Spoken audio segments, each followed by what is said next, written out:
Bismillahirrahmanirrahim. Alhamdulillahi Rabbil Alamin. Wassalatu wassalamu ala Rasulillah wa ba'd. Assalamualaikum warahmatullahi wabarakatuh. Mga kababayan, mga magulang, mga kapatid na wala pa sa pananampalatayang Islam, halina kayo sa Islam at nandito po ang tunay na kaligtasan. Ito lamang ang relihiyon na tatanggapin ng Allah subhanahu wa ta'ala at ito ang relihiyon na ipinadala ng Allah subhanahu wa ta'ala dito sa kalupaan. Magmula kay Adam hanggang sa kahuli-huliyang propeta na si Propeta Muhammad sallallahu alaihi wasallam. Sinabi ng dakilang Allah subhanahu wa ta'ala sa banal na Quran, "Inna ad-dina 'inda Allahil Islam." Katotohanan, ang relihiyon sa paningin ng Allah subhanahu wa ta'ala ay ang Islam.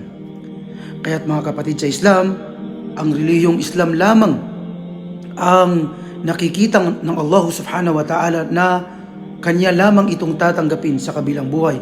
Gayon din sinabi niya sa isang aya o sa isang verse na sinabi ng Allah subhanahu wa ta'ala, وَمَنْ يَبْتَغِي غَيْرَ الْإِسْلَامِ دِينًا فَلَا يُقْبَلَ مِنْهُ وَهُوَ فِي الْآخِرَةِ مِنَ الْخَاسِرِينَ.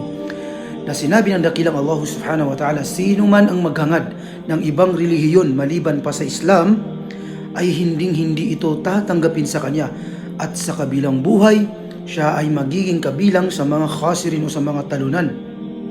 Ibig sabihin mga kapatid sa Islam o mga kababayan, mga kapatid, mga magulang na wala pa sa Islam, kapag talunan ka sa kabilang buhay, dalawa lamang po ang patutunguhan ng mga tao sa kabilang buhay, ang impyerno at ang paraiso. Kapag ikaw ay mapabilang sa talunan sa kabilang buhay, ibig sabihin, ikaw ay mapapapunta o maitatapon sa impyernong apoy. Kaya't mga kapatid ko, mga magulang, mga wala pa sa pananampalatayang Islam, mga kababayan, halina kayo sa Islam at ating pag-aralan, saliksikin ang tunay na pananampalataya na ipinadala ng Allah subhanahu wa ta'ala dito mismo sa kalupaan.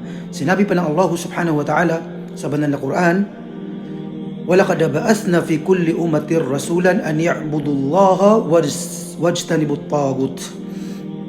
At katotohanan, hindi kami nagpadala ng mga sugo at mga propeta maliban na lamang na sambahin ang Allah subhanahu wa ta'ala at layuan ang tinatawag na mga tagut, ang mga huwad na Diyos-Diyosan.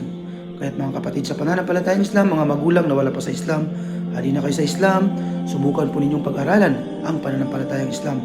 Wallahu a'lam, wa sallallahu ala nabina Muhammad wa ala alihi wa sahbihi ajma'in. Assalamu alaikum warahmatullahi wabarakatuh.